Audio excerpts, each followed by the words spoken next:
बिस्मिल्लाहिर्रहमानिर्रहीम। आप सब लोगों को मालूम है कि उत्तर प्रदेश समेत कई राज्यों में भारत के एसआईआर का अमल शुरू किया जा चुका है। हम पहले दिन से एसआईआर को लेकर के लोगों में जागरूकता फैला रहे हैं कि आप इस मुहिम का हिस्सा बने और सही तरीके से अपने पेपर्स को सबमिट करें। मैंने इससे पहले भी एक एडवाइज़री जारी की थी जिसमें 5 पॉइंट्स को लेकर के लोगों से ये अपील की थी कि इस हवाले से आप अपने अंदर बेदारी पैदा करें। सबसे बुनियादी पॉइंट्स ये था कि 2003 की जो वोटर लिस्ट है, जो लोग भी ऐसे हैं जिन्होंने 2003 में वोट किया है वो अपनी वोटर लिस्ट को निकाल के रखें, उसकी फ़ोटोकॉपी कराएं। अगर वो किसी और राज्य में, किसी और ज़िले में रहते थे 2003 में, अब कहीं और रहते हैं, तो उस ज़िले की 2003 की वोटर आईडी को और लिस्ट को महफूज रखें ताकि एसआईआर फॉर्म फिल करने में उनको किसी भी तरीके की दुश्वारी का सामना ना हो। अब मजमूई तौर पर एसआईआर के इस फॉर्म को लेकर के बड़ी कन्फ्यूज़न है। बहुत बड़े पैमाने पर लोग शुकूक व शुबहात में मुब्तला हैं कि आखिर इसको कैसे फिल किया जाए। बहुत सारे लोग गलत तरीके से इसको भर रहे हैं, हालांकि ये बहुत इम्पोर्टेंट डॉक्यूमेंट है। अगर ये रिजेक्ट हो गया, जानकारी के अभाव में आपने गलत तरीके से इसको फिल कर दिया, तो फ्यूचर में इसका नुकसान आप ही को होगा। अब मैं आपको ये तरीक़ा बताऊंगा कि इस फॉर्म को सही तरीके से फिल करके आपको कैसे सबमिट करना है। देखिए, आप में से हर एक व्यक्ति को ये गणना प्रपत्र आपके एरिए के बीएलओ के ज़रिए से आप तक पहुंचाया जाएगा। इसी को भरने का सही तरीक़ा मैं आपको बताने जा रहा हूं। इस गणना प्रपत्र में एक तो आपका पहले से फ़ोटो लगा हुआ होगा, दूसरा यहाँ पर आपका नाम और आपका इपिक नंबर लिखा हुआ होगा। इस फ़ोटो के बराबर में आपको एक passport size photo white background के साथ में यहाँ पर आपको फ़ोटो लगा देना है। उसके बाद आपको ये फॉर्म भरने की प्रक्रिया शुरू करनी है। इसको बहुत ध्यान से समझने की ज़रूरत है। इसमें 2 तरह की जानकारियां मांगी गई हैं। एक तो वो हैं जो मैंडेटरी हैं, जिनकी जानकारी आपको देनी ही देनी है, और एक जो है वो वैकल्पिक है। अगर उपलब्ध हो उसकी जानकारी तो आप लिख सकते हैं गणना प्रपत्र में, और अगर नहीं है तो कोई हर्ज नहीं है, वो किसी भी रूप में मैंडेटरी नहीं है। सबसे पहला कॉलम जो है इसमें आप देखेंगे, इसमें डेट ऑफ बर्थ मांगते हैं, तो आपको अपनी सही डेट ऑफ बर्थ यहाँ लिख देनी है। तारीख़ पैदाइश आपकी क्या है। उसके बाद आधार संख्या है, ये वैकल्पिक है। अगर आपके पास है आधार कार्ड तो उसमें जो नंबर है वो आप यहाँ लिख सकते हैं। तीसरे नंबर पर आपका मोबाइल नंबर मांगते हैं। सही मोबाइल नंबर लिखिएगा, क्योंकि आगे इलेक्शन कमीशन की तरफ से आपके मोबाइल पर ही बहुत सारी जानकारियाँ भेजी जाएंगी। चौथे नंबर पर पिता अभिभावक का नाम है, तो आप अपने फादर का सही नाम यहाँ पर लिख देंगे। उसके बाद अभिभावक का इपिक नंबर, ये भी मैंडेटरी नहीं है। अगर आपके फादर का इपिक नंबर है तो आप उसको यहाँ पर इपिक नंबर लिख सकते हैं, और आप अपने फादर का फॉर्म देखेंगे, ऐसे ही उनके नाम का और उनके फ़ोटो का जो गणना प्रपत्र होगा उस पर देखेंगे कि उनका इपिक नंबर आपको मिल जाएगा, तो आप वहाँ से कॉपी करके इपिक नंबर यहाँ लिख सकते हैं। उसके बाद मदर का नाम मांगते हैं, इसी तरीके से मदर का इपिक नंबर मांगते हैं, ये भी मैंडेटरी नहीं है। और अगर आप शादीशुदा हैं तो आपकी वाइफ का नाम और इपिक नंबर मांगते हैं, अगर नहीं है तो उसकी ज़रूरत नहीं है। अब ये जो 2 कॉलम हैं, इनको लेकर के सबसे ज़्यादा कन्फ्यूज़न है। इनको सही तरीके से समझना है। पहला कॉलम तो हमने भर लिया। अब सवाल ये है कि हम 2003 के वोटर हैं या 2003 के वोटर नहीं हैं। अगर हम 2003 के वोटर नहीं हैं लेकिन हमारे फादर का नाम 2003 की वोटर लिस्ट में है, तो हमें पहले कॉलम के बाद इस कॉलम को भरना है। इस कॉलम से हमारा कोई ताल्लुक़ नहीं है। हम 2003 के वोटर नहीं है, हमारे फादर का नाम या मदर का नाम 2003 की वोटर लिस्ट में है, तो अब हमें ये वाला कॉलम भरना है। इस कॉलम की हेडिंग आप देखेंगे तो लिखा है कि पिछले कॉलम में दिए गए संबंधी का विवरण पिछले SIR के अनुसार दीजिए। तो हमने पिछले कॉलम में अपने अभिभावक और संबंधी के तौर पर अपने पिता का नाम लिखा था, तो अब हमें इस कॉलम में अपने पिता की डिटेल भरनी है 2003 के SIR के अकॉर्डिंग। मैं रिपीट कर रहा हूं इस जुमले को, डिटेल भरनी है पिछले SIR के अनुसार 2003 के। तो फादर का नाम 2003 की वोटर लिस्ट में जो था, अगर आज के आपके आधार के नाम से थोड़ा बहुत आगे पीछे भी था आपके फादर का नाम 2003 की वोटर लिस्ट में, आपको वही नाम यहाँ लिखना है। और इपिक संख्या अगर 2 हो गई हैं, बहुत से लोगों के साथ ये प्रॉब्लम है कि 2003 में इपिक संख्या दूसरी थी, अभी दूसरी है, तो यहाँ पर इपिक संख्या 2025 वाली नहीं लिखनी है, 2003 वाली लिखनी है।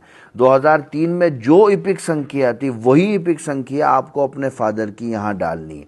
संबंधी का नाम, यहाँ पर आपके संबंधी के नाम के सामने आपके पिताजी का नाम आएगा, यानी आपके दादा का नाम आएगा।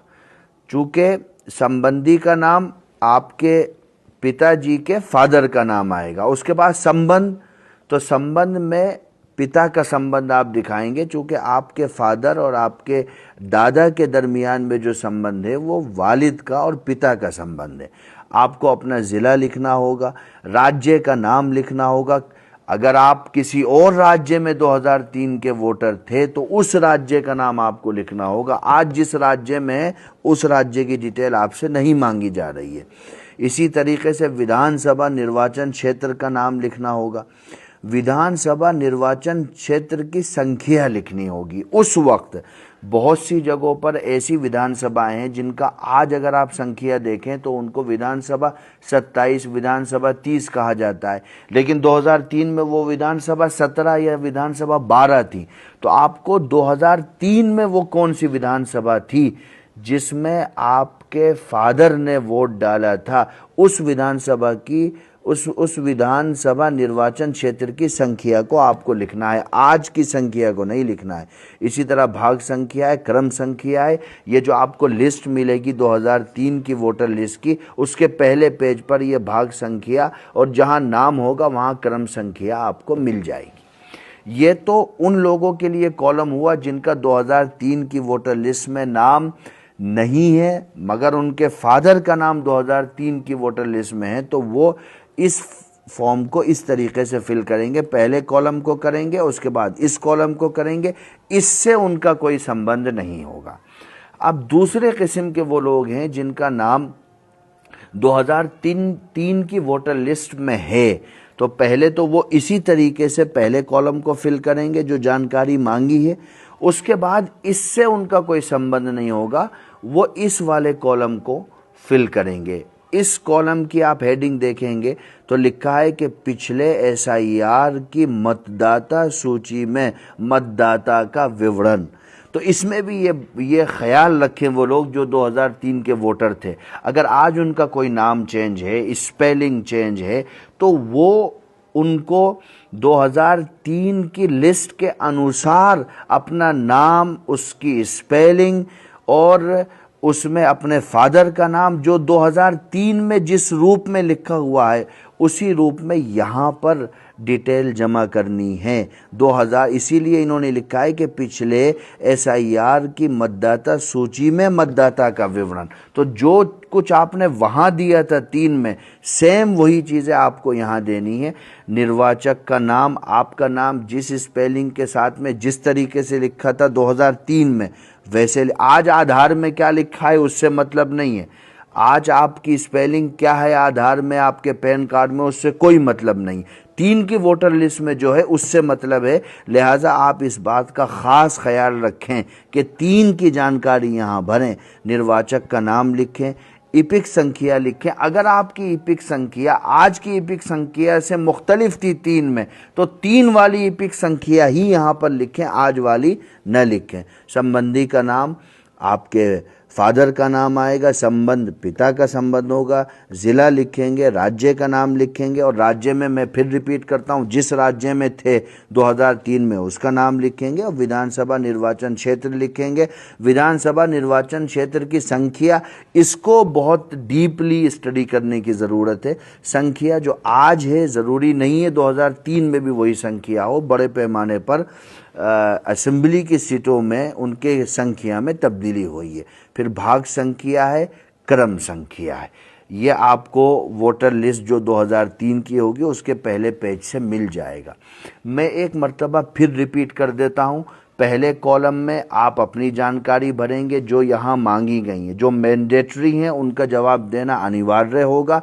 जो वैकल्पिक हैं आप दे सकते हैं, चाहे नहीं दे सकते हैं, वो आपके ऊपर होगा।